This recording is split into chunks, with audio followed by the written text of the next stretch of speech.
ৰণোজ পেগু ডাঙৰীয়া আপোনাৰ সন্তানে পলিষ্টাৰ কাপোৰ পিন্ধি চৰকাৰী বিদ্যালয়লৈ যায় নেকি? ৰণোজ পেগু ডাঙৰীয়া আপুনি পলিষ্টাৰ কাপোৰ পিন্ধি সভাই সমিতিয়ে যায় নেকি? ৰণোজ পেগু ডাঙৰীয়া আপুনি শীতাপ নিয়ন্ত্ৰিত কোঠাত থকাৰ বাবে হয়তো সেই কণ কণ ছাত্ৰ ছাত্ৰীসকলৰ সেই পলিষ্টাৰ কাপোৰ পিন্ধি পোৱা বা যিবোৰ সমস্যাৰ সন্মুখীন হয় এই কথাবোৰ আপুনি অনুভৱ কৰিব নোৱাৰিব। আপুনি অনুভৱ তেতিয়া কৰিব পাৰিব যেতিয়া আপোনাৰ সন্তানে পলিষ্টাৰ কাপোৰ পিন্ধি এই গেলা গৰমত এই চৰকাৰী বিদ্যালয়ৰ সেই পৰিৱেশত থাকিবগৈ। আপুনি পলিষ্টাৰ কাপোৰৰ কথাবোৰ তেতিয়া বুজি পাব, সমস্যাবোৰ তেতিয়া বুজি পাব যেতিয়া আপুনি নিজেই কেইযোৰমান পলিষ্টাৰ কাপোৰ পিন্ধি কেইখনমান সভাই সমিতিয়ে ঘূৰিবগৈ। আপোনালোকৰ চৰকাৰখনৰ যে টুকুনা বৰ্তমান সময়ত টুকুনা যি অৱস্থা, বাহিৰে মাৰুদাং ভিতৰি ধুবাং বাং, তেনেকুৱা ধৰণৰ পৰিৱেশ পৰিস্থিতি আপোনাৰ মন্তব্যত ইতিমধ্যে জলজল পটপট হৈ ওলাই পৰিছে। কণ কণ ছাত্ৰ ছাত্ৰীসকলক লৈ আপোনালোকৰ খৰচ কৰিবলৈ আপোনালোকৰ ওচৰত টকা পইচা নাই, কিন্তু অনাহকত আপোনালোকৰ কিন্তু আঁচনিৰ ফুলজাৰি মাৰিবলৈ ঢাক ঢোল বজাবলৈ আপোনালোকৰ ওচৰত টকা আছে। বাহিৰৰ পৰা কোনোবা যদি মন্ত্ৰী বিধায়ক আহে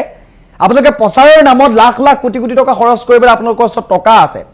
ভূমি পূজন কৰিবলৈ আপোনালোকৰ অনাহকত কিছুমান কাৰ্যসূচী ল'বলৈ আপোনালোকৰ ওচৰত টকা আছে, কিন্তু সেই আজি শিশু কাইলৈ যি দেশৰ ভৱিষ্যত সেইসকলৰ ওপৰত খৰচ কৰিবৰ বাবে আপোনালোকৰ ওচৰত বাজেটৰ অভাৱ হৈছে। মাত্ৰ 600 টকাৰে দুযোৰ ইউনিফৰ্ম দিব লাগিব বুলি আপোনালোকে ইমান তৰল মন্তব্য কৰিছে। ইয়াতকৈ আৰু নিৰ্লজ্জ মন্তব্য এজন শিক্ষামন্ত্ৰীৰ বাবে একোৱেই হ'ব নোৱাৰে। আপোনালোকে শিক্ষা দিশটোৰ ওপৰত কিমানখিনি গুৰুত্ব আৰোপ কৰিছে এই কথাবোৰৰ পৰা স্পষ্ট হয়। আপোনালোকে যদি শিক্ষাৰ দিশটোৰ ওপৰত ইমান গুৰুত্ব দিলে হয় তেতিয়াহ'লে এই কথাবোৰ এনেদৰে প্ৰকাশ নকৰিলে হয়। আপোনালোকে শিক্ষিত ব্যক্তি সৃষ্টি কৰাতকৈ বেছিকৈ যে আপোনালোকে অন্ধভক্তৰ সৃষ্টি কৰিব বিচাৰিছে সেই কথাটো ইতিমধ্যে ওলাই পৰিছে,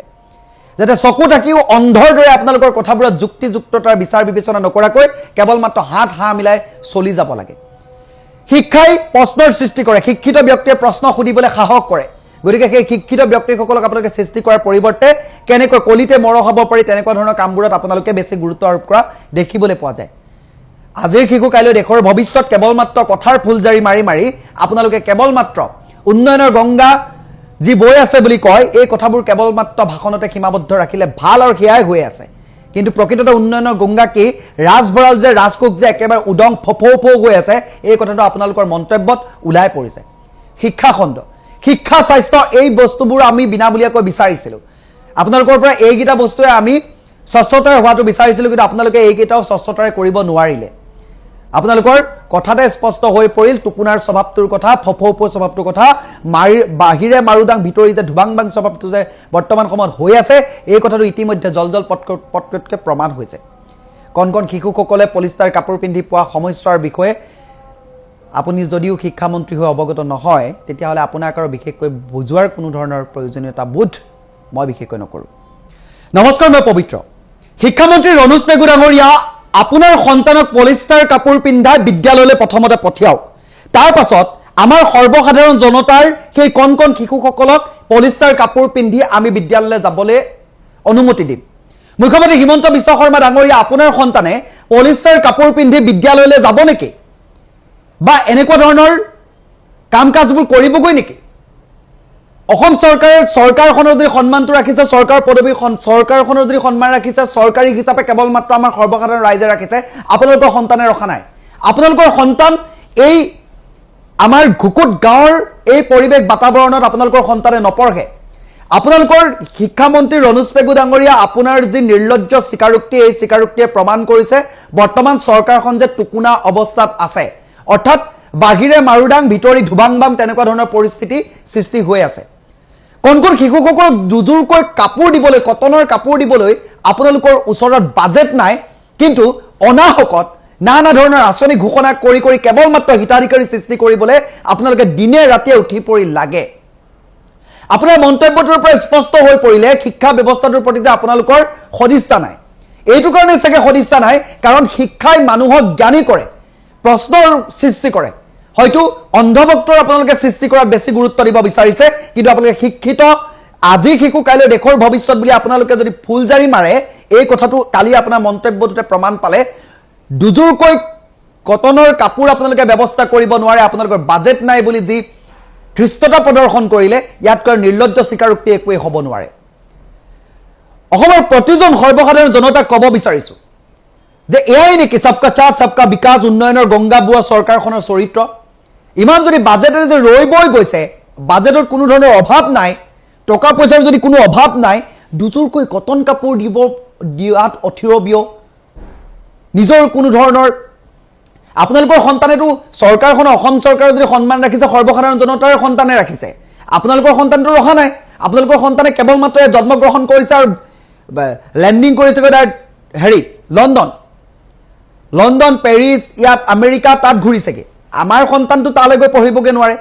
গতিকে সৰ্বসাধাৰণ জনতাৰ শিক্ষা ব্যৱস্থাটোৰ জড়িত যিকেইটা বস্তু আপোনালোকে দিব লাগে সেই বেলেগ এক্সট্ৰা অৰ্ডিনাৰী আমি কিবা বিষয়বস্তু সংযোগ কৰিছে নেকি সেইখিনি কথাটো নকওঁৱে যিকাল চলি আহিছে কাপোৰ কিজোৰ দিয়াৰ ক্ষেত্ৰতে আপোনালোকে ব্যৰ্থ তাৰ পৰা আপোনালোকে ফুলজাৰি মাৰে বোলে ৰাম ৰাজ্য চলিছে বোলে গংগা বৈ আছে বোলে উন্নয়নৰ গংগাখন এনেকৈ বৈ আছে যে সেই গংগা উন্নয়নৰ গংগাখনত কি শিক্ষা ব্যৱস্থাৰ এই কণ ছাত্ৰ ছাত্ৰীসকলৰ আজিৰ শিশু কাইলৈ দেশৰ ভৱিষ্যত যিসকলে ভৱিষ্যত গঢ়িব যিসকলে দেশখন চাব তেখেতলোকৰ বাবে কি টকা পইচা নাই নেকি তেখেতলোকৰ এযোৰ কাপোৰ দিবলৈ টকা পইচা নাই নেকি আপোনালোকেতো বাহিৰৰ পৰা আজি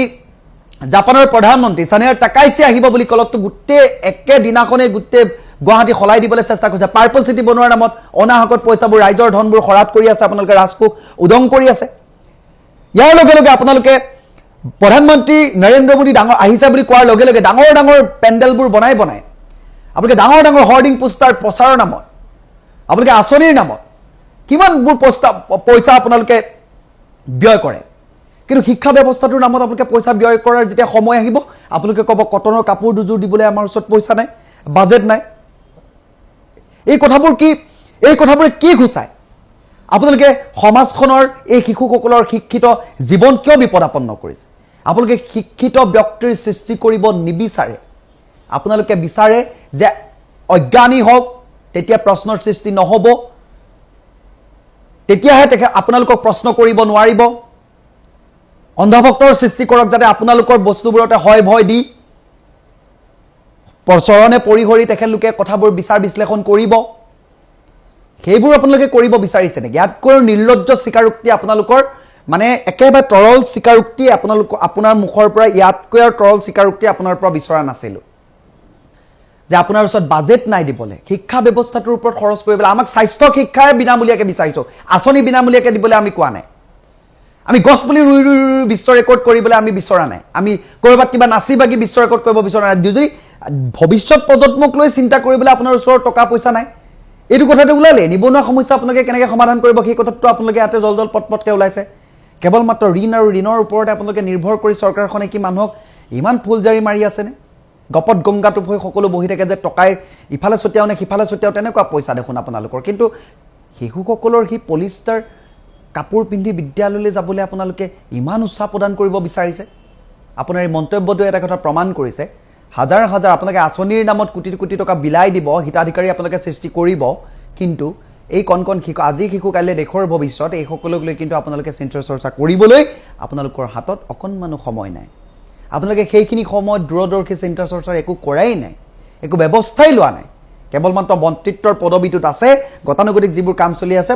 পাঠ্যপুথি আহিছে পাঠ্যপুথি দিম কিবা আহিছে কিবা দিম পৰীক্ষা হ'ব ৰিজাল্ট দিম কিবা কৰিম এইকেইটা ক্ষেত্ৰতে আছে বাকী আপুনি ছাত্ৰ ছাত্ৰীক জীৱনক লৈ এক্সট্ৰা অৰ্ডিনেৰী যে কিবা চিন্তা কৰিব লাগে সি কিন্তু নাই এই সামান্য ইউনিফৰ্ম কিছু যোগান ধৰিবলৈ আপোনালোকৰ সামৰ্থ্য যেতিয়া নাই তেতিয়াহ'লে উন্নয়নৰ গংগা কিমান দূৰ বৈছে ৰাইজে গম পাইছে ধন্যবাদ ভিডিঅ'টো সম্পূৰ্ণ কৰাৰ বাবে আৰু এনেকুৱা ধৰণৰ ভিডিঅ' নিত্য পাই থাকিবলৈ চেনেলটো ছাবস্ক্ৰাইব কৰি ভিডিঅ'টো এটা লাইক কৰি দিব লগতে এটা হাইপো কৰিব আৰু এই বিষয়টো আপোনালোকৰ মন্তব্য কি কমেণ্টত নিশ্চয় জনাব আজিলৈ পুনৰ লগ পাম অন্য এটা ভিডিঅ'ত ধন্যবাদ